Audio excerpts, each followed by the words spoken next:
What up, everyone? Welcome to the Smoking Tire Podcast, week of July 4th, coming to you in a guest room from my in-laws' house today. This episode of the podcast is brought to you by Hellofresh. I love Hellofresh because I love to cook, but everything else around cooking is kind of annoying. Just like I love cars, but dealing with the cars is kind of annoying, right? So with HelloFresh, you can choose from 55 or more weekly options, pre-portioned high-quality ingredients picked at peak ripeness. You choose the things you want to make. HelloFresh sends you the fresh ingredients in exactly the right quantities to your door, and then you cook them at home. The recipes are easy to read, the meals take less than 45 minutes to make, and you don't have a whole bunch of food waste because they send you exactly the right amount of stuff. This week, it's the Taste of Summer series, sure to become everyone's new favorite, like Old Bay shrimp and sausage boil and the family-style grilled steak lettuce wraps. Yum! Skip the grocery store and spend more time soaking up the summer sun. HelloFresh Market is a one-stop shop for all of your mealtime needs with quick breakfasts, lunches, snacks, dinners, desserts, and more. Going away this summer? Update your delivery address and enjoy HelloFresh at your vacation destination with just a click. The plans are flexible, so they work with you and your changing schedule. The recipes are foolproof, step-by-step, and mean a joyful cooking experience and a stress-free summer. Plus, HelloFresh cuts back on time spent in the kitchen, time at the market. It is the best. HelloFresh saves you money. It's 72% cheaper than dining at a restaurant and even cheaper than grocery shopping, too. Plus, like I said, no food waste because they give you exactly the right amount of supplies for what you need. I have made a bunch of meals from HelloFresh, and they're really tasty. I like them. I like the chef's choice ones. I haven't gone for like the vegan ones yet because I like meats, but they are great. And it really gets me cooking without a lot of the wasted time and headaches of having to go to the store, figuring out what to make. And it helps me make new stuff that I wouldn't otherwise make because the ingredients are all right there. It makes it very easy. So go to HelloFresh.com/SmokingTire16 and then use code SmokingTire16 for up to 16 free meals and 3 free gifts. HelloFresh.com/SmokingTire16, code SmokingTire16 for up to 16 free meals and 3 free gifts. HelloFresh is the jam. Check it out, kids. Also brought to you today in part by Masterworks. Zach and I got some Masterworks shares. It's the platform for investing in contemporary blue chip art. Blue chip art means art by people you've heard of even if you don't know that much about art, right? Like Picasso, Banksy, Basquiat, Monet, Warhol, that kind of stuff that normally only the super, super rich billionaires get to buy. Billionaires have been quietly diversifying their portfolios with art for years, beating the stock market, beating other investments, and now Masterworks allows regular folks like me and you in that game as well, democratizing the art market by allowing anyone to buy and sell fractional shares in high-value works of art. Masterworks buys the art, files it with the SEC as a public offering, and then members buy and sell shares, right? And then when Masterworks sells the art, they distribute the return to the investors. They sold 3 paintings since 2017, each earning over a 30% net IRR to investors. It's pretty cool, actually. I made an account, and I bought some shares in a Banksy. It was easy, it was quick, and I can't wait to get paid. The art market performs better during periods of inflation than other traditional investments, and it's pretty cool, actually. 2/3 of billionaires allocate 10 to 30% of their portfolio to art. So you can get in this game too. My friends at Masterworks are giving my viewers priority access to skip the wait list. Go to masterworks.com and use promo code TIRE. That's masterworks.com, promo code TIRE. And check out the important Regulation A disclosures at masterworks.io/CD, right? Go to masterworks.com/tire, skip the line, check it out. I'm in the game, and you can be too. We're also brought to you in part today by our favorite folks in the world, Off the Record. These guys help you exit the economy that is speeding tickets, because it's not just tickets. It's insurance, too. You get busted doing something that would be considered totally normal on the road every day, going a couple miles an hour over, and you're now in this ecosystem of fines, insurance rate hikes, court costs, and all kinds of stuff. Don't plead guilty. Hit up Off the Record. Go to offtherecord.com/TST or download the Off the Record app and use code TST10 on the app. We'll give you 10% off all your legal services for 3 years. At Off the Record, right? Offtherecord.com/TST or code TST10 on the Off the Record app. We need to save you 10% on any services you book through Off the Record, from basic speeding tickets all the way up to DUIs and more egregious violations. You still don't want to plead guilty to that kind of stuff. I'm certainly not pro-egregious violation by any means, but that doesn't mean if you get stopped, if you get busted, that you should just plead guilty and roll over and die. No, use Off the Record anywhere in America. Off the Record covers 97% of the population of the U.S. Chances are they will cover you. And if they don't get the points off your record, money back guarantee, folks. Offtherecord.com/TST or code TST10 on the Off the Record app. And I hope you all are having a great 4th of July weekend. Be safe out there, folks. Be safe with Off the Record. All right, folks. It's a good day today. Vin Anatra from the Hoonigans is in town. I love this guy. I see him at all the events. Been wanting to get him on the show for a long time. We talk about his project cars. We talk about his journey, how he got into Hoonigan, and how he turned a boring career into an interesting career in motorsports media. We talk about his project cars, his Porsche GT3, and end on mid-century modern architecture. It's Vin from the Hoonigans on the Smoking Tire Podcast. Dude, the guy, well, a woman won my S14. She said she won it for her husband, but, you know, the couple who won it, like, I still talk to them on the daily because they have, like... They're like, listen, how do I start this shitbox? They were not, like, they weren't ready, dude. They weren't ready to take on a full-blown race car. Like, it had seats and interior and all that stuff, but it was a race car that you could drive on the street. And, you know, like, all the time they'll be like, oh, this happens, it loses fuel pressure, this and that. And I'm like, clean the fuel filter, do this. Like, you need to get something that's like a don't bother me fucking signal. I only really help them because I'm hoping one day they're just like, I fucking hate this car. Do you want it back for $15,000? And I'm like, yes. We're talking to this dude about doing like a car giveaway. It seems like in general people like it though. Yeah, for sure. Yeah.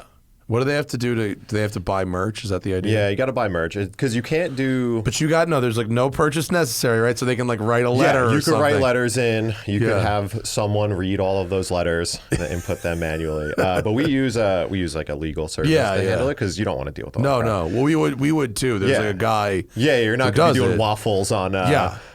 on Instagram. No, I'm not interested in that bullshit.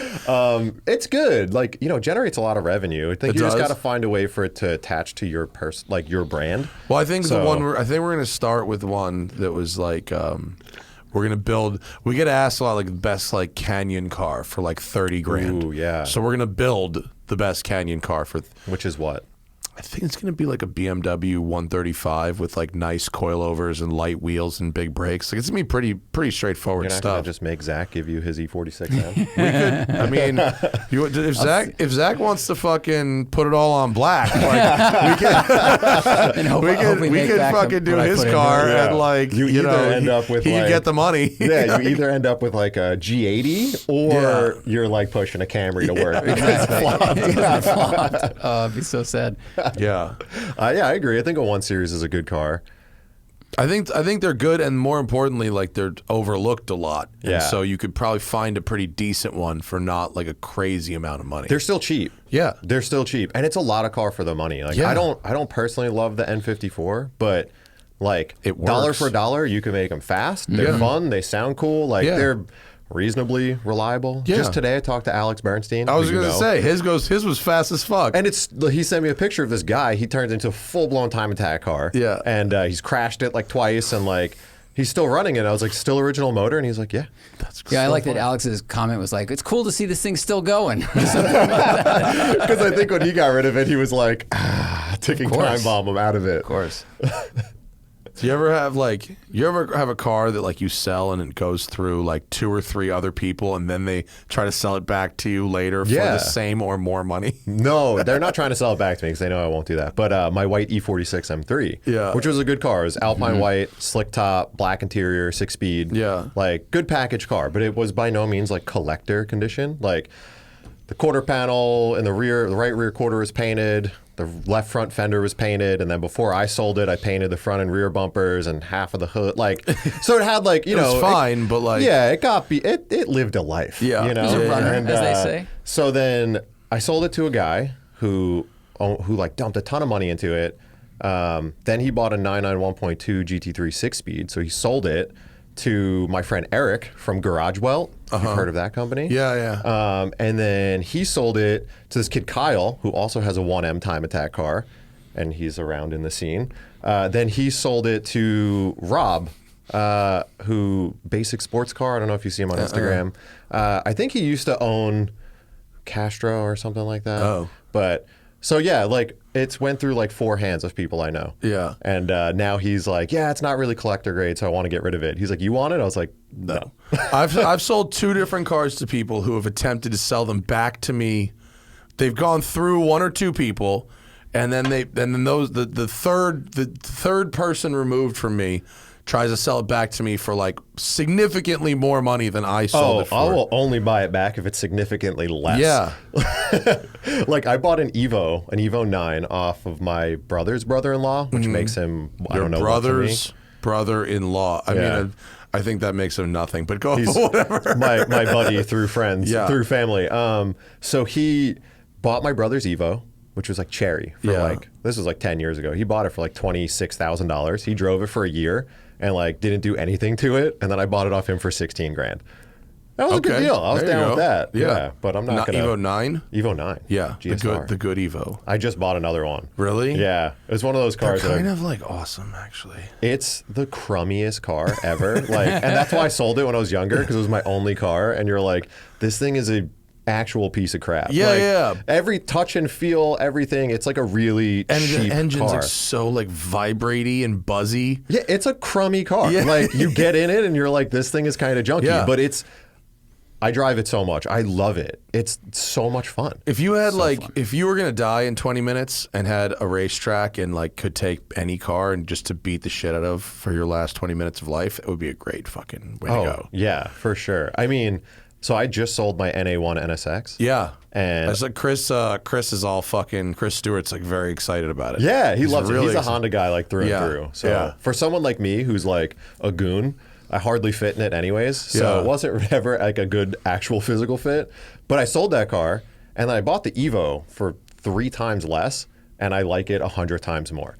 Why is that? Just because it's like, because it's got a level of shitboxy that you can like, you don't have to care about it as much? No, not even. I Because just you find bought it that more fun. NSX was like kind of a whatever NSX, and turns out it was collector grade. Yeah. So, well, I bought the NSX on a whim. It was like one of those cars I always wanted, but Yeah. like I don't have NSX friends. No one's just gonna like let you drive their NSX. Yeah. So you know you got to just like. Did you have to buy it before you ever drove one? The Did you guy ever didn't drive even one? let me drive it before. You had to hand over money before you ever drove any NSX. Yeah, I trailered it home and I took it off the trailer, pulled it in my driveway. I'm like, we're hanging out. I'm showing my girlfriend. I'm like, let's go for a drive. I drive it and I was like, huh. Wow. All right. This is what this is. Yeah, but Yeah. like you read like I was like on internet forums, I was on Facebook groups, and everyone's like, "This is God's chariot. Yeah. This is the best car you've ever even given the chance to look at, Yeah. let alone drive." And then I drove it, and I was like, Like, "That's I've kinda had cool, I better. guess. I don't know." No, they're like they're good. Yeah. but they're not like that exciting, No, right? no, they they're don't. not. They don't do one thing so well that you go, woo. Besides just looking cool, like when you turn They it look- back yeah, and look yeah. at it, you're Well, like, yeah, and durability like is a Yeah. virtue, right? Like, 100%. okay, if it performed as well as the Ferrari 348 and doesn't need an engine out service. yeah. Like, The biggest crux of it is that second gear goes to 82 miles an hour and Yeah. it makes like 220 wheel horsepower. So like when you want to have fun, Yeah. you're like rip in second gear, and you're just like, not only am I speeding now, but like I'm bored. Like you're just waiting for it to rev out. And it takes a while to get to speeding. Yeah, it's not like you get there quickly. Cayman GT4 also. Same thing. Second gear, third gear, way too long. Yeah, so the Evo on the other of it. side is like makes a ton of torque. It has like a super tight ratio 6-speed. Yeah, like you're in it's fourth by the 80. Yeah, it's like a lot of drama, which Yeah. like for me, like I'm not looking to like win land speed records on the street. Like I'm just trying to rip through gears and make stupid turbo noises and stuff. So it's I don't like want to crap perfect. on NSXs too hard because they are nice. They look good. I like the seating position actually. I like looking out of that windshield. So yeah, I'm not shitting on NSXs either. I think But they are what they are. It's a rad car, but like Yeah. it's from the 90s, Yeah. which, you know, personally, I think a lot of the 90s stuff is pretty overhyped. It's just cool looking. Some of it is aged better than others. Yeah. So it's just, it's not thrilling to drive. And I don't like not fitting in it when your head is hitting the ceiling. That's a problem. Like the seating position that everyone raves about is kind of gone. So like I would slouch in my seat and be like, I could see this being really cool. And I drove I thought the Targa, the T, would solve that. No, worse. Well, it's worse because that B pillar, that's the roll bar. Yeah. I kept smashing my head into it. Like even if I took the roof off, it would hit me in the back of the head. I literally took my Wasn't seat good. cushion out of Did the you? stock seat, and I Did just you? sat on a little Recaro seat pad that was like this. Really? big. Yeah. And that's when you decided, you're like, I'm going to sell this one day. I'm having Donnie take out he's my Ferrari guy who works on my old Ferrari. I'm having him take out the rail of Nice. my Ferrari Yeah. seat. Like they call it the Magnum PI mod because it's what they did to the Tom Selleck's car in Magnum PI. Yes, yes. And the cushion's just on the floor. Like Yeah, because how tall are you? I'm 6'3". Yeah, it's so not doesn't like, work. You don't fit in any fun car. No, not really. Cars like sports cars are not made for big people. No, Well, some of them Porsche did Porsches it okay. I can make work. My Lambo I have to take my shoes off to drive it, but it's fine. It's How do you okay. like that thing? Countach? It's the Yeah. best car ever. Really? Yeah, it's the best car Genuinely. ever. Not just because it is what it is. Not like objectively. Right. No, it's not the best car ever objectively. Subjectively, it's the best car Yeah. ever. I never ever I don't feel cool like hardly ever. I'm not like good looking. I don't dress well. I'm not good at like talking to girls or anything like that. I have no self-confidence at all. And you think the Countach helps you with Yes. talking to girls? Or It's you're not only about, I picking don't up dri- dudes like me and Zach. I when you certainly drive the don't drive it Countach. to meet girls, but I feel it's one of the very few Right. times where I actually feel cool Yeah. in a non-douchebaggy way, like I'm a man of taste. I feel cool. In this bright red, This loud bright red car with gold wheels. Yeah, I feel cool as fuck. When do you drive it? Like early in the mornings, sometimes. Because it's like it's one of those cars that's like almost too valuable to really enjoy. It's not about right? the money. It's No. I don't because it's insured. It's not. Right, about, It's right. not about that. It's about that. It's just like it's clunky in urban environments. Right. But it's amazing on like the highway and Yeah. like open sweepers. And for everyone who's not in LA, that means that to get to any of those great roads Yeah. is hours So of I wake bumper up to bumper I traffic. wake up early as fuck and I drive it, and that's the activity, Yeah. and then I put it away. Yeah, that's cool. It's fine. Yeah. I got other cars for other shit. That's true. Yeah. Car for every discipline is Yeah. really the goal. Yeah, but like back to That your is the point, dream. like Yeah. I mean, that's why I sold the NSX because I bought the GT3 and I was like, this is the same car, but one's a lot better than the other one. yeah. Yeah, I'm hoping I don't start to hate the old cars once my Porsche shows up, and that's what happens. I think you will and won't. I mean, for me, like space is really difficult. So it's Yeah. like I have a 2-car garage and then I share a shop with my friends that we have to pay for. But even that, like we run Not out of the space. Hoonigan shop, right? No, I Okay, don't leave you anything. don't- I leave my like cars that I don't Nothing is care safe. about. Yeah, I have 2 E36s. One's like a crummy drift car that I leave outside and I don't care about at all. And the other one's my like project race car that's inside, but I don't leave anything that I care about there. Because it'll get modified, overnight. No, there's just like, we decided 300. to make a There's show. just like 300 people that work there, and like someone's gonna back a forklift into it or something on Yeah. accident. So I'm like, just, What do you have at your other shop? right now, just the Evo's there. Okay. Yeah, and then I rotate whatever I want to drive.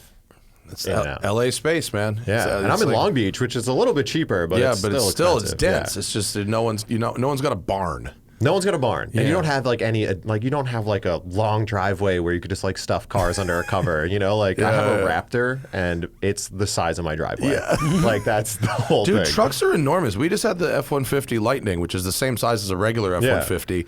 And even in Colorado Springs, like, people are like, man, of course in L.A. the truck is a bit L.A., man, fucking socialist. Meanwhile, we had this motherfucker in Colorado Springs, and I had to make like 85-point turns to park it Have you everywhere. driven a TRX? Yes. Dude, actually, It's the oh shit, stupidest, I it's forgot. the stupidest vehicle ever made. Your Instagram post on the TRX was so spot on. I know it's like very triggering for people, but like People were really offended by Yeah, I it. had a TRX for a couple of days too, and I drive a Raptor, and I was like, this truck is the most egregious, obnoxious, like piece of machinery ever made. Yeah. Like Dodge was, or Ram. Sorry, they don't even want to associate with each other. Ram was just like, we're going to do the most. Yeah. I mean, even down to the hood. The hood has everything you could ever do to a hood. It's got lights. It's got nostrils, hoods, graphic. It's got graphics. It's got a cowl. It's got scoops. It's got ducts. It's got vents. Like anything you could ever put on a hood that's ever been on a hood before, they were like, we're doing it all. Actually, really funny. We're doing The it all. Look at it hood next has time. everything. Yeah, it has every drop-down box. Yeah. They're just like checking it. And I was like, look, this thing is massively capable. Like, you can fucking huck it off a sand dune. Like, good. Congratulations. At the same time, it's so offensive to our heating planet. Dude, we drove it to San Luis Obispo, and not only does the OEM exhaust drone like you put like a crazy aftermarket exhaust on, but we had to stop for gas like 3 times. Yes. And you're like, holy crap, this car comes from the factory getting single-digit MPG. Yeah. Like, And they're like, yeehaw, motherfucker. I have a lot of respect for FCA, though, for doing it. I You mean, know? the Hellcat everything strategy is a real good distraction for not investing in technology at all. They're like, listen, we don't have the money to develop things, so we're just gonna drop this fucking 700. Which is funny because you know who did everything. that 2 decades ago? Mercedes. Chevrolet. Remember yeah. when they were putting like Corvette engines and everything, and they had like the Trailblazer SS and the Impala SS, Yeah. and they had the Corvette, and the HHR, all that Camaro, other and like weird all stuff. that stuff. LS. Yeah, all they were putting the LSs all and LS everything. club. And now Chevy's just kind of asleep at the wheel. We don't know what they're doing. Oh, you don't like the Escalade V? You don't think that's Or the Blazer, the new Blazer. It's a people carrier in like a tough suit. I just learned because our friend gets some kind of a discount at a Chevy dealer or whatever, and he wanted a new SUV. He was trading his old Grand Cherokee, and he goes, I think I'm going to get a Blazer, and he really has to carry a bunch of shit. And I just learned that the Blazer and the Trailblazer are not the same anymore. They make 2 of You know, them, they make- basically the same type of They're thing. different sizes. Oh, One okay. is like the size of a Ford Escape, and one is the size of a Ford Explorer. Like Okay. but they both have Blazer in them, and they're 2 different vehicles. Well, GM, I didn't know this. GM's always been kind of crazy with that. I mean, my dad worked for a Chevy dealership when I was growing up, so he used to get demo cars for like all the brands.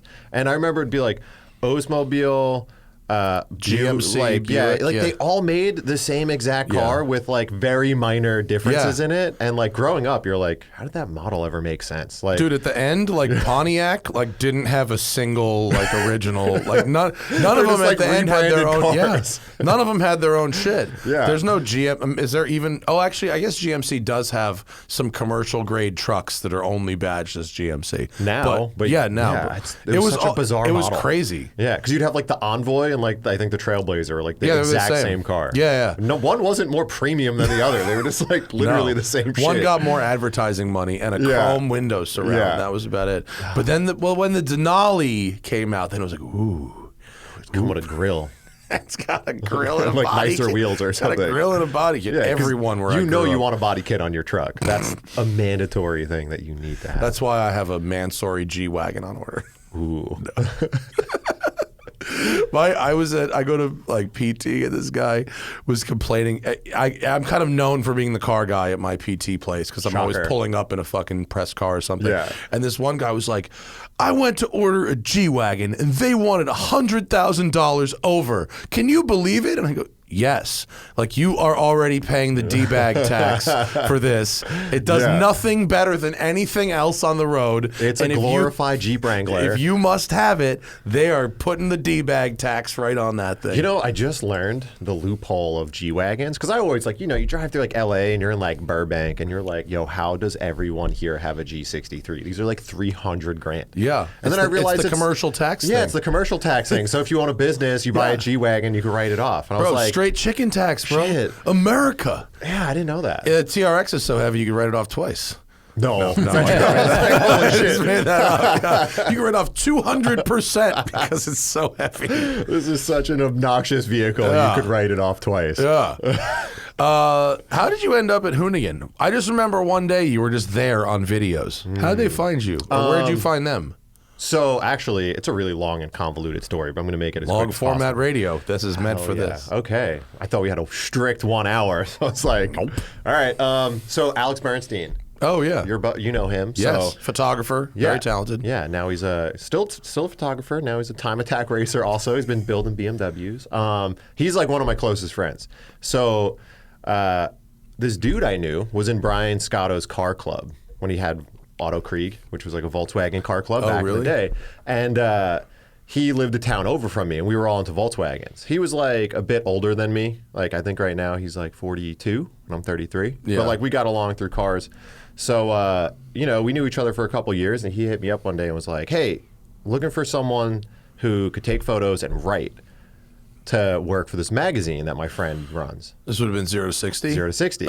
So I got Alex the interview there. Alex gets the job. So then he hangs out with like Ron and Matt Tasillo and Scotto and Tony Harmer. Spinelli was a 0 to 60 Andrew also. Link. Yeah. I feel So like many everyone people was there. fucking were at 0 to 60. Or like Harris in general, you know? So I would always hang out with those guys and got to know them. We'd go party in the city and stuff because I lived in New York back then.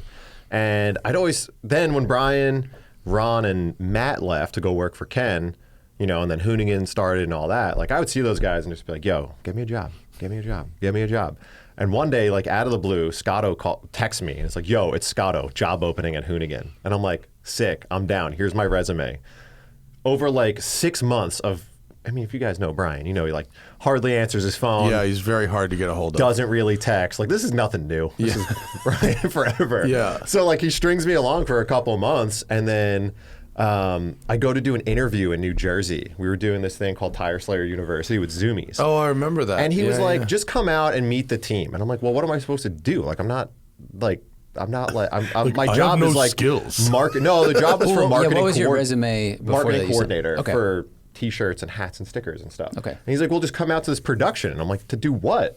And he's like, I just hang out and like see how you vibe with the team. And I'm like, okay, show up there, right? I drive to Englishtown, New Jersey. Englishtown, yeah. Yeah. So I go over there and I drive my E36 M3, the car yellow, no air conditioning, to New Jersey. Because it was broken or because it was super Leggera? Because it was broken. No, it was a freaking race car.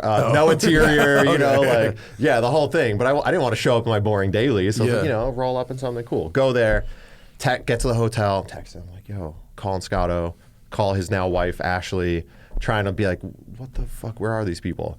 So I'm like, you know what, I'll just check in, right? Probably have a room here.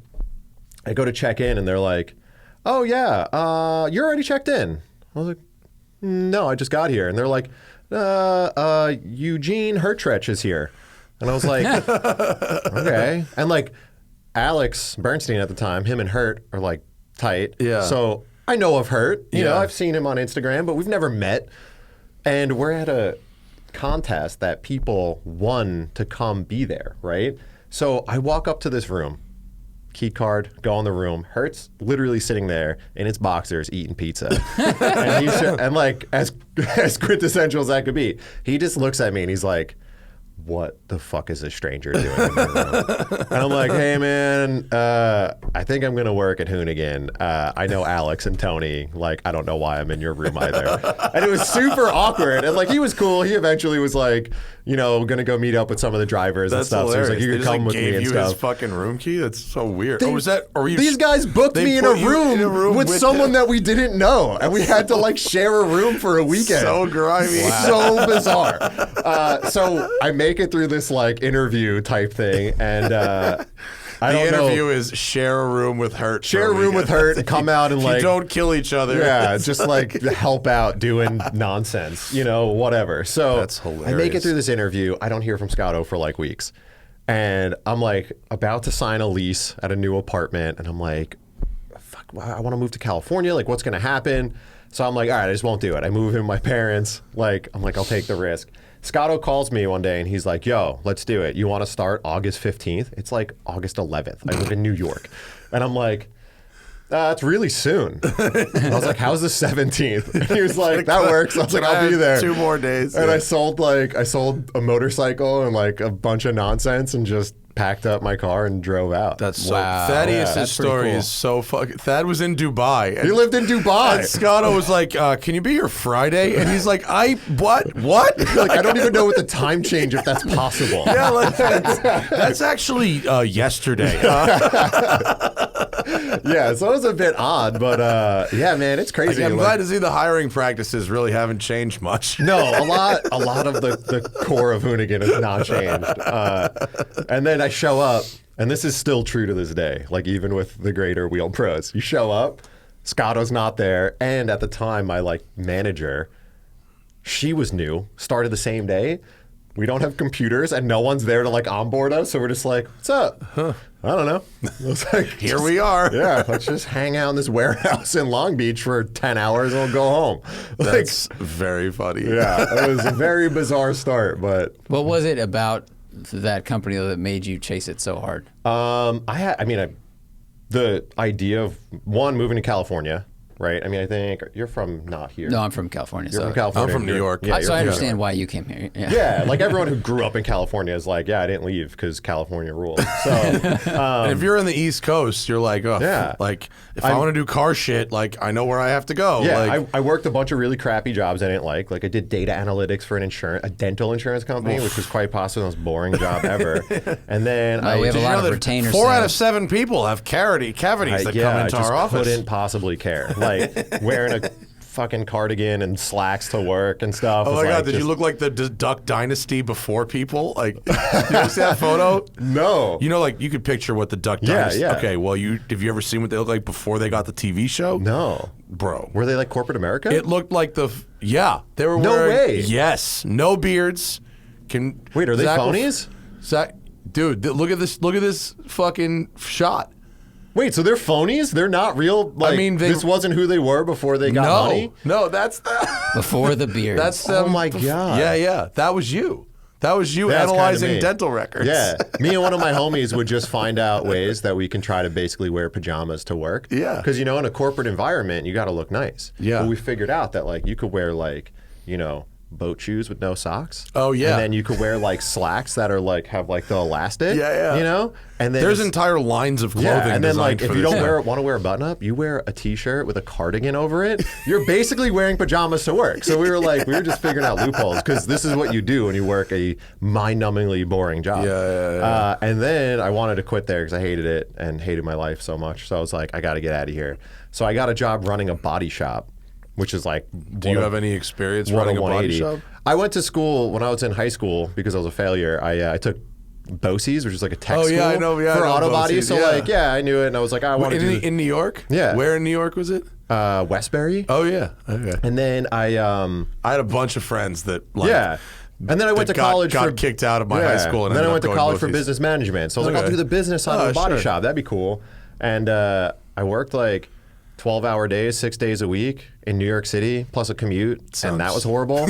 So then when this whole thing happened with Hoonigan, I was like, this is a dream come true. Like Yeah. this job, I know it's work. Like, even to this day, people think like my job is doing burnouts. But like, I figured there was more to it than that. But I was like, this is better than anything. But there's I'm also doing. some burnouts. There's some burnouts. Yeah. Some days I Some truly jobs did have- burnouts for Some work. jobs so- have no burnouts. Like this job has some the burnouts. dental data job had no burnouts unless it's the day you quit and you're like, fuck this, and you get one.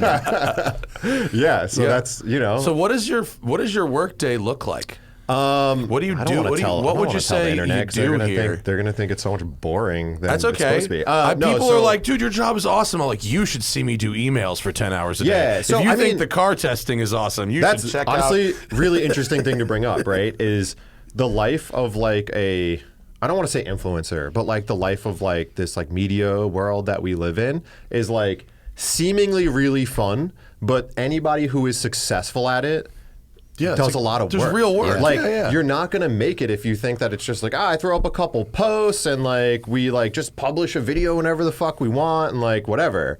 So it's a lot of work. My day-to-day job is so my position is SVP of partnerships for Wheel Pros overall, which includes Hoonigan. That's closer to analyzing dental insurance records than it is to doing burnouts all day. That's why it's crazy. Like actually, even in Colorado, you know, a lot of people come up to us and they're like, guys, you got the best job ever. And I'm like, you have literally no idea what I do for work. But it's cool. And I do have the best job ever because I'm still like adjacent to fun.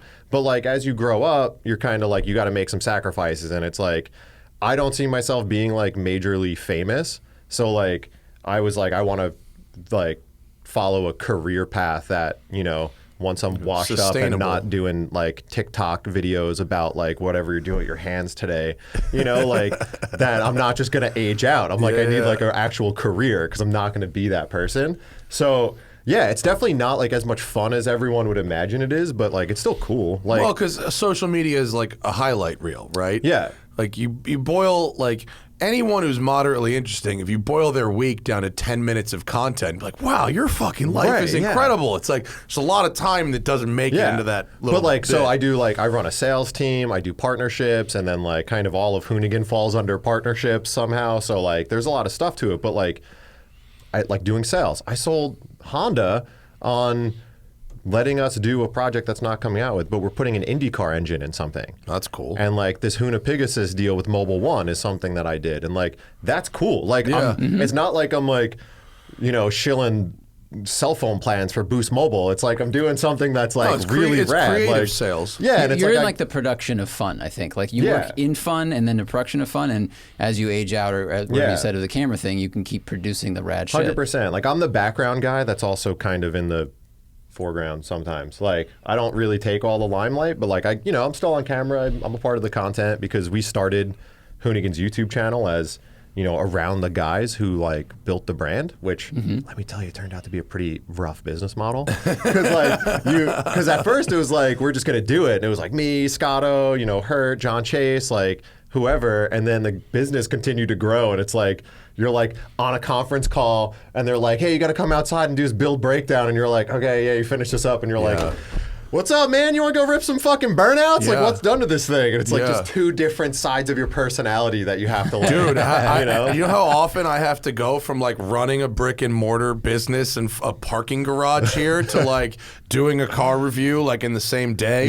And you're like, my brain can't actually handle this. And then you look at like a lot of like successful YouTubers like, you know, TJ Hahn, Adam LZ, like, you know, just to name a few. There's a million of them now. But like, they're like, those guys are all really business minded. Like they're not just being like, oh, I'm going to do this because it's, you know, what I want to do. Like I think they have a big business case for what they're going to do and how they monetize it. Like it's a ton of work. Yeah. You know, like Hoonigan's a bigger brand than one sole proprietor YouTuber. So like we don't have the same models as all the like Amelia Hartfords of the world, but like, you know, it's the same at the core. That bitch fucking hustles. Yo, I mean, her come up over the last couple of years has been wild. Fucking serious. Yeah. I love Amelia. She's very sweet. Yeah, she's awesome. But she's a hard worker. Yeah. Like, she's not just like, you know, I think she gets a lot of flack from people because it's like, oh, you're a woman. It's so easy to monetize in an automotive world. But it's like, she's not really. You can't like suck and do it. You can't just be pretty and do nothing and make money. Like, she busts her ass for it. And it's like, you know, I just think that like so many people don't understand the background work that goes into making like YouTube content or nonsense. And if you're going to be pretty and do mostly nothing, then you have to have no shame at all and embrace the garbage. Like, there are definitely women who are just doing thirst trappy garbage and they get fucking views. That's not what she does. She does like real things. But like they're like you could do it. We won't respect you, but like you could. I mean, do you know, it like garbage. Equal opportunist here in 2020. But I mean, like there's a lot of dudes out there doing garbage clickbait content too, and it's like I hate the people that got super rich doing something else and then they decide they want to be YouTubers too. Like what? I don't want to just drop fucking names and shit on people. Okay, but people who have enough money to buy tens of millions of dollars in cars, and then they decide they're going to start a channel or whatever that's like inside the life of the hypercar owner. It's like, shut up. I'm okay fucking go to an island somewhere. I'm okay with any of it as long as you don't sell people the rags to riches story. Oh, yeah. I think my least favorite thing about any like super wealthy person, like if you came from money or like you had a successful job previous, like it's fine. Like just own up to like that's a good story too, you know? But everyone loves to be like, man, I was, you know, eating dog food before I started my YouTube channel, and then I have 5 Koenigseggs. Now my 5 Koenigseggs because I did, you know, a couple clickbait videos. I'm like, that's not true. You know that's not true. Like, don't sell people the garbage. Yeah, come to my real estate class. By the way, I will teach you how to. I will teach you how to make. Buy my book. Yeah, but what is like what? How do you choose a direction in terms of the less the bigger builds, like the partnerships, putting an Indy car in something or whatever, the stuff with Mopar with that Rolls Royce, that was pretty cool. Yeah, I really like that Rolls Royce. It's really cool. You got to come rip it. I'd like to drive that. Does it drive good? It drives as good as like a really custom car drives. Like it's got a full Art Morrison chassis. It's got like, you know, QA1 coilovers and big brakes and all the stuff, and like it drives all right, but you know, it's a handmade weird car, like I mean, some of the weird things for me are like the pedal box is like a bit skewed to the side, and the gas and the brake pedal are a bit far apart, and like just like weird things that like, you know, driving like the ultimate drivers machines all the time, you know, like you kind of get used to like Porsche's figured that shit out. Yeah, and like BMW, like all that stuff's good. So like some of that stuff's a little wonky, but like it's a good driving car. But like you said, where I was going with that was like, you know, you said you've got like some grimy drift cars down at the shop and whatever. Like, how do you guys decide like, all right, today it's going to be like grimy drift car day, and today is going to be big build day. We have a couple dudes there who are like really talented builders, so we want to do like kind of premium high-end builds to like be like, oh look, like Honda came to us and was like, we want to do what you did with Chevy. Like last year for SEMA, we launched their 632 and crate the engine. IROC, right? And the IROC, and like that was really cool. And that was a pretty easy project for us, but they were like, you know, that did really well. So Honda was like, we want to do something putting a big cool. Chevy motor in a Chevy's. Yeah, but that thing looked really badass. Yeah. It sounds really cool. Like, the whole thing. So, you know, like we want to do some like high-end projects so we could get like notoriety from big brands and like make some movement. But then at the same time, like our brand is supposed to be very inclusive to all. So we don't want to like alienate people by like, oh, we only fuck with $1 million builds. It's like we bought a Corvette for $5,000 and we're still drifting it in the yard, and it's a blast. And like you don't need big money to come into this industry. Like you can, you know, like I think a lot of the guys that started, like me, Brian, Hurt, like we all got started like rubbing 2 nickels together to buy some shitbox car, and then like, you know, didn't go out drinking on Friday night so you could buy like tires or coilovers or something, you know? So it's like we want to keep that alive just to like have kind of a whole breadth of the spectrum of like you could have fun at any price point type of thing. Can you make an Indy car work outside of an Indy car? Oh, it's going to be a disaster. You need to like a whole bunch of shit just to start an engine like that? Yeah, it's going to be one of those things where one of those things that like warms the oil, right? Yeah, it's going to be a real pain in the ass. 100%. Not looking forward to it, but it's going to be cool for like the 3 minutes that we use it, and then, you know. That's what you did with the NSX, really, isn't it? The thing with Stewart is a fucking fraud. Yeah. An NSX with an IndyCar engine would be kind of. I mean, you see what at Goodwood? It would never fit. It's insanely large. Oh, really? It's insanely long. So it's like really. So the whole thing is like a stress member. Is it a V10? It's a V6. It's twin turbo. But the big part is like because it's a stress member and like it's a transaxle. The bell housing is like 18 inches long, and you can't like shorten it because originally when we started doing it, we're like, oh, we'll just put the engine in the front. And then we'll put like a traditional like a torque tube or a gearbox. No, we'll just put like a traditional like Sadev sequential box behind it and put it in a trans tunnel. And they were like, yeah, that's not going to work. Like all the stuff is balanced accordingly, and like the ECU runs the trans, and like we're like, oh shit, we're in over our heads. So, but we're gonna make it work. All so right. It's gonna be a disaster. But you know, they want to use it for like IndyCar pace car and like safety car sometimes and stuff. So it should be cool. That whatever that is, if they're actually planning on using it during an IndyCar race, it could end so badly. Well, it'll be vetted probably to a pretty high I mean, level. it'll have to be shaken down pretty well. But I'd imagine, we'll be like on TV and like the thing will just like break down on the side of the track. We'll be like, oh crap. You'll pull up in your GT3 and you'll be like, and here's the real driving We've got a backup. Did you see at Goodwood they had one? This company, Lanzante. They so back in the day, Tag Motorsports and Porsche collabed to build Formula One engines, 1.5 liter turbo. I think they're V6s. I think it's a 1.5 turbo V6. Wow, that's like the smallest displacement. It's tiny, six-cylinder ever. And they had a test mule. They tested it in a 930 turbo. What? No way. And back in the day, right? And so they got this company Lanzante got click on that. Got like 30. Yeah, that's it. So they got like they had like 30 of these engines. They were used. Like they're out of F1 cars from period. It was like there was like a storage unit of them somewhere, and they bought all of them. So sick. And they got permission from the people to put them in these cars. Here's all the engines. So and rad. Zach, click on the gold little tags there. Yeah, right there. That left that. So they put these plates on the back of the car. So this Niki Lauda's car. Yeah, well, no, that was his engine. So the plate on the left is it says what car it came out of. Engine number 034 from Niki Lauda, 1984. Wow. And then the history on the right. So all the fucking.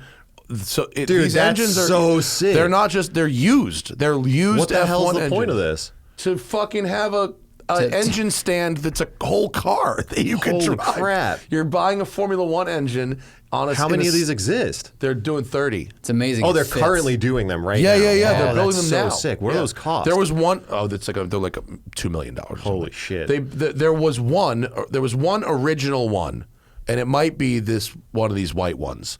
That McLaren or somebody still owns. That's so Maybe crazy. Porsche still owns it. That's the original mule from back in the day. That's the coolest thing I just learned about. And then this company is doing. So do you more need of like a F1 team to start it, or can you just no turnkey? they like tune it in a bit? certain way so that you can. Oh, is this it running? Listen to this thing. Like? Oh, where is it? How do we get sound? Sounds coming out of speaker instead. Oh my God! That sounds awesome. Oh yeah. Dude, that sounds so sick. Holy shit. So they limit the revs. I think they limit it to 9,000 or something that's RPM. it? So it's for street use, and they make it so you can just start it with a key. But yeah, that's so cool. Isn't that crazy? Does it have a must be sequential so or a fast. manual trans? I think it's got a 6-speed manual. Oh, that's so rad. Back in the day, there was a 6-speed manual. Because this is older. 84. Yeah, this was 80s. Yeah, Holy these crap. race cars had 6-speed manuals. Dude. Well, I guess that's easier because there's probably so much less tech than like. Oh wait. One of only 11. I'm sorry. There's according to motor1.com, there's one of 11 in the world. Still pretty sick that there's 11 people Yeah, that are right? going to get to buy that. It's got to be, and it's just, I mean, that's the coolest. If you really want to game over somebody, that's it, right? I like that it looks pretty subtle too. Like it's not like you could just think that's like a roof, whatever. It actually sounds kind of Porsche-like too. I was going to say, it doesn't total sound like departure, far off, right? Because like I always hated when you saw like the old G-bodies with like small block Chevys, which like one, that's a boat anchor anyways, but then two, it like sounds like a crappy It sounds V8. weird. Yeah. There's someone who very much wants Zach and I to drive a 991 Porsche that's got an LS7 in it, and I'm like, I don't really care. I wonder if a 991. Yeah. Okay. So I mean, I would drive it to see what it's like for sure. I would too, but they were like, come to somewhere else. I was like, I'm not getting on a plane for that. But you sent it down here, I'm gonna go. Yeah, it's got to be sort of all right. I don't know.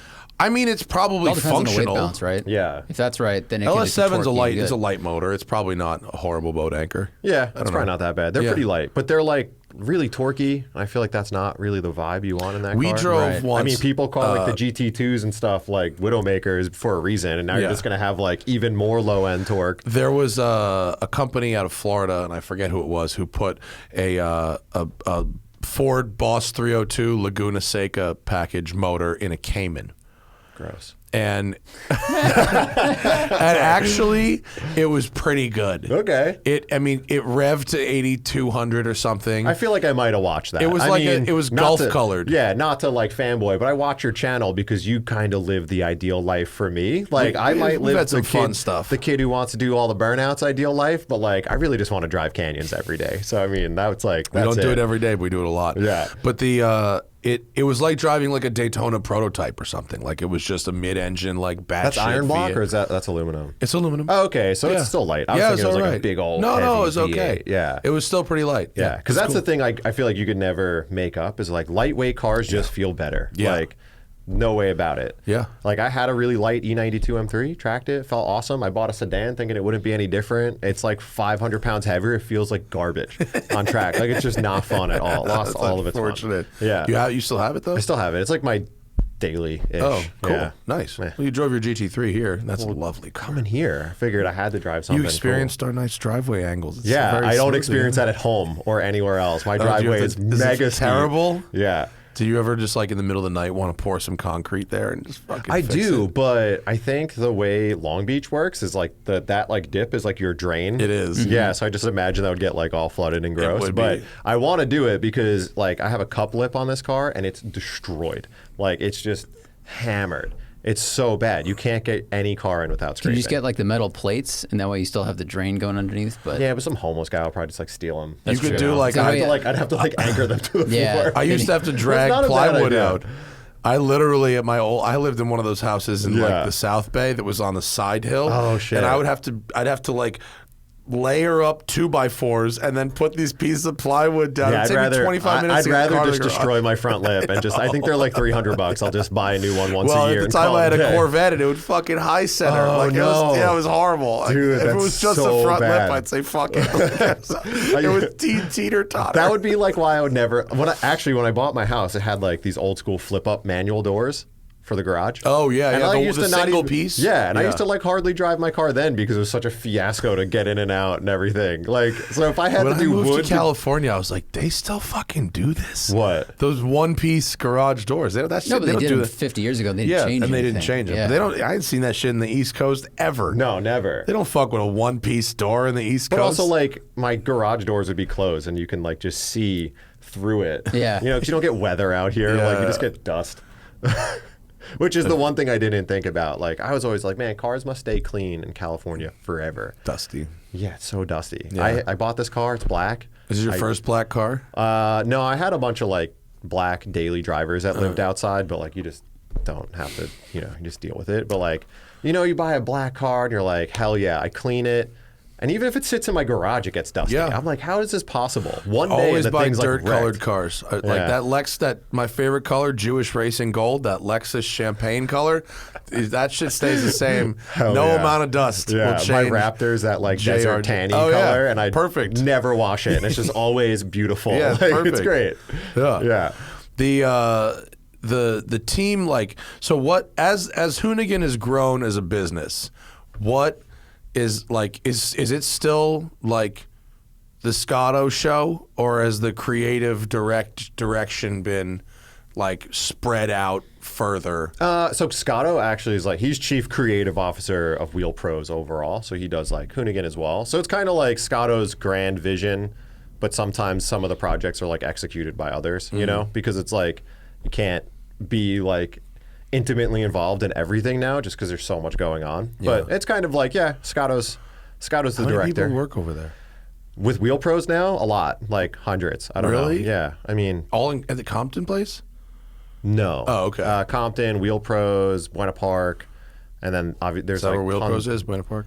They're all over, and then there's like Denver, and then there's Atlanta. There's like they're everywhere. I mean, it's a $3.5 billion company. So it's like, I've never thought about it. Yeah, it's a big. So Wheel Pros owns like 45 brands. That I know. Yeah, Hoonigan is like part of it now, so it's hard to differentiate. But there's like still like 40 people, sort of half dedicated to Hoonigan. It's a really good statement. It makes sense in my head. Yeah, but yeah, there's a lot of people now, so it's kind of wild. What happens when like you blow up a fucking race car's engine before Pikes Peak? Honestly, it was really It was really cool. Mobile One. So like they were cool. Like it wasn't cool. So like they were okay about it. Way back in the day, we worked with a different oil company and had an issue that made it onto a TV show, and it turned out to be really problematic. So when we started breaking motors this year, going up to Pikes, we were like, holy fuck, we got to figure out some messaging. We got to come up with a plan. We got to talk to Mobile One. Like, we got to let them know, like, let's come up with a plan before talking to them. And like, I call the guy over there, and we're talking, and he's like, yeah, no, it's motorsports. We sponsor F1. Max blew up 5 motors this year. Like, you guys are, they're like, you guys are pushing the like the limit of what's capable on these cars, and like, you know, like, we don't want it to be an oil-related issue, but what it was not. It dropped a valve. Yeah. So like, if you had better oil, it might not have. I'm just saying. Yeah, probably. No, but like, you know, it's something so far away from like an issue with oil that they were like, you know, they were like, this shit happens. Like, we support you guys and doing the best you can to get to the race, but like, you know, this was a short time frame. We put that car together in 4 months. Wow. Realistically, we should have been testing it in like November. But BBI and the team, like, they were like, look, we could get this thing together, we're down, but then they had like parts delays and like all this crap and just pushed the schedule back and back. So, I mean, did you stay to watch the race? Oh yeah. With the weather, it's once I got service, I text Ken and I was just like, you didn't miss out on anything. But No, Ken's a rally driver, so he's like, that's where I thrive. I would have done well in garbage conditions. It Probably. wasn't just it was if it was like just wet, but like he probably would have been fine. Yeah. But like the fog. Did you watch Robin Schute's onboard? Yes. Dude, It doesn't make sense. insane. Craziest video. Like when he gets towards the top, you're just like, I would just stop. I would just be like, I'm good. Well, we talked to a couple drivers in practice that ran into fog and shit and did stop. Yeah. Like fucking Randy Popes like basically had to stop and like clean his windshield because he couldn't see. Oh yeah, you know Scotty Chuckles Garage. Yeah, so he was in that diesel like prototype car. Yeah. He said that it was so on his race. It was so foggy that he had to go so slow that his car overheated because there's not enough air and not enough flow to cool it down. That's not good. So he was like, totally unique set of problems. yeah, he's like things you would never even consider. But he's like, you had, you know, he went first. No, he was like third. It was like he was like third. He was the fourth, first group, but he was like the third or fourth person, and the fog was like. No, the first race car to go was Levi Shirley, who fucking rolled. Oh shit, that's right. Did you not see that video? Was that the Ultra 4 video? Yeah. That he rolled it and just... He rolled it and drove it out? Dude, without any hesitation. That is by far the best video I've ever seen. He rolled it, and before it even sat down, he was like drive. Yeah. Like, going away. We watched it like this morning when we did the wrap-up show. Like, dude, he's so not sick. he's not stopped for half a second. That's like wheels WRC down, shit right there. fucking in gear, gone. He didn't even take a moment to process if he didn't die. Like, he was just like I would have at least been like, all right, I think all my wheels are on. I didn't hit a tree. Like, he was just out. I think that's not his first time rolling not a his first vehicle time and racing. Someone else who I saw do something like that, rest in peace, Carlin Dunn. He died on a motorcycle at Pikes Peak in 2021? 2019? 19. I think it was 19. I forget. Yeah. COVID throws everything off. But we did a hill climb in Mexico, San Pedro Martir. It was one of our Fiat projects. And Carlin and his dad came down, and he was racing a supermoto, like a CRF. I think it was a 450 or something, supermoto bike. And he, I guess, forgot the course, understeered, right, on the brake, sideways, goes off like 10 feet, and then there's like a cliff. And he literally like doesn't even hesitate, gets on the bike and is like, woo, and rips a wheelie away and just continues to race. Oh my God. And we were just like, that guy's an absolute maniac. Yeah. There's some people just like have that. They're just built different. Yeah. Like there's no, like some people just don't have like that fear gene. Like I don't get it. I cannot imagine rolling a car into the woods and just on the lower section too, like automatically have my body be like back in gear, full throttle, like fucking go. You know, totally fogged out, can't see shit. Absolutely insane. Yeah. The fastest guys were just insane. Yeah, I mean, Robin ripping up like the mountain, like pretty much. I forgot his time, but he was like 10 minutes, which like 10:09. So 10:09, I think. Not on pace to be as fast as in clear days, but still. Yeah. Ripping, but way over driving way faster than than he could see. Yeah, and that's I mean the famous Evo corner crash. Yeah, happened because he got mixed up and thought he was on a different turn. Yeah, So like you have to be so confident that you know that mountain that you can drive like 9.5 tenths while not being able to see more than like 15 feet in front of you. It's so insane. Yeah. I give those guys mega props. That's all of those top guys, their video is so, and then David Donner finishes second overall in a stock 992 Turbo S. Like, no way. Yeah. Oh, I didn't realize that. That's how fast a fucking new Porsche is. Well, the 991 Turbo, was that the lightweight one? It was the 000 car. Yeah, Dude, yeah. Those It's are insanity. They do 0 to 60 in under 2 seconds. Yeah. Like, new cars are stupid. I don't understand You could lease it. that. The tech's amazing. Yeah. I really don't get it. Like, those cars are so capable. It's insane. Have you driven like a McLaren 765 or any of that kind of craziness? I drove a 720. So imagine that, but like fucking on like just on a full manic Like mode 15% all the faster, shorter gears, Yeah, a little that's lighter. insane. close ratio Yeah. gearbox. Like, Yeah. let's talk about things that So all that you car need is, didn't all you need. need is money to kill yourself Yeah. with the car. Yeah. Yeah. Yeah. I was at that Hypercar Invitational thing, and there was a guy with a 765 who put a cage in it, and he went out in the race car group, and he was boy. beating like 4 GT-LMs and like Mercedes AMG GT3. He was basically passing GT3 cars at Laguna Seca. Jesus. It was yeah, I mean, wild. I go to the track with Speed District and like Josh Roque. Yeah, they do a great runs job. that. He does, he's just like rich guy track days. And I mean, like, there's everyone out there. Someone should start that company. Just rich guy track days. I mean, that's pretty much it. richguytrackdays.com. Like, it's the best. It's the best one to go with to get a ton of track time. And like these dudes, like, they all got 720s, and like everyone's out there in a GT3 RS. Like, it's insane. Yeah. And like all these dudes are so fast. Like, you see the lap times, and you're like, wow, they're running like close to 150s at Button Willow. And you're like, that's like wildly impressive.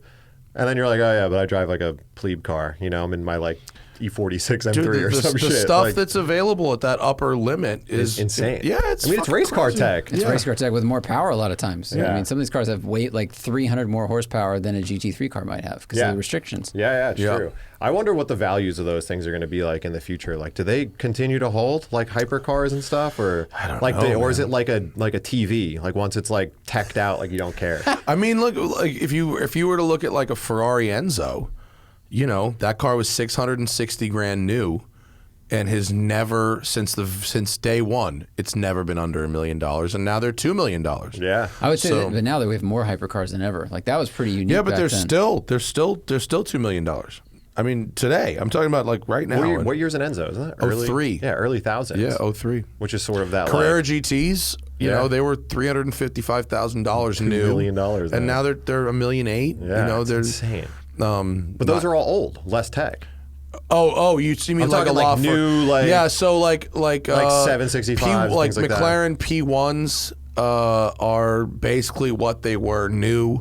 Porsche 918s are a little more than what they were new. Yeah. It's when you get to the battery replacement. Like a Right, LaFerrari, right. the hybrid battery pack in a LaFerrari is $290,000. Damn. Just because I feel like everyone's going like crazy about all like the driver's error. Well, that's what I call them, driver's error cars, like the 2000s, like Yeah. everything that's like Carrera GT, Yeah. things like that are like. The end of the notched stability control stuff Right, is like- going to be incredibly valuable. Yeah, like you have enough performance that I personally feel a lot of the 90s cars lack. And Mm-hmm. then you have all of the like, but you don't have all the bullshit that like the new cars have, Yeah. that are like weighing it down and making all it like those stupid. cars will be very, very valuable. Yeah. Ford GTs, Carrera GTs, Viper ACRs, stick shift Ferraris, Yeah. I mean, hugely valuable. gated 360s are already 120 plus easy. Like Yeah. that's the bare That's a minimum you're shitty going to get one. one for. Yeah.